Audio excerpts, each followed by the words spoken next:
You know, it's not hard to see that there's this great imbalance and that things aren't right. You know, I know that, but for me, I suppose, it really hits home if I stop and think about this moment, because it's happening right now. In the same moment, you have, you know, a generation who are sitting around entertaining themselves, watching reality television, which, to be honest, is anything but real, while you have a child who is being prostituted behind closed doors and robbed of their innocence.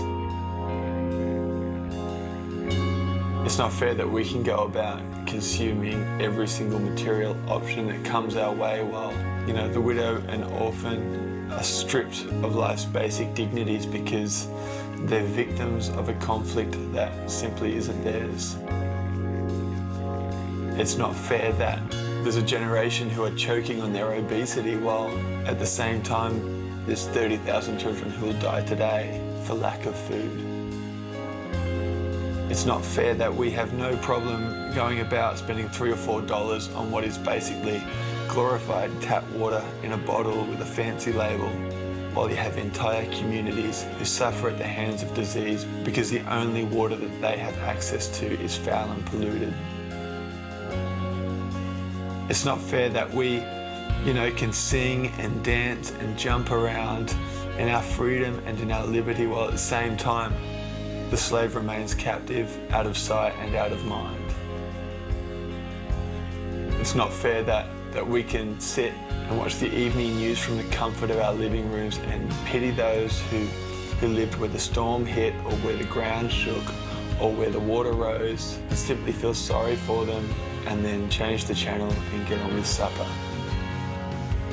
Is it fair to walk past the homeless man and give him nothing in the assumption that he'll spend it on booze or cigarettes, or to suggest that he should go out and get a job? I mean, who are we to judge the alcoholic or the prostitute or the addict or the criminal as if we are any better? Who are we to forget the downtrodden or the oppressed or the marginalized while we go about chasing the dream?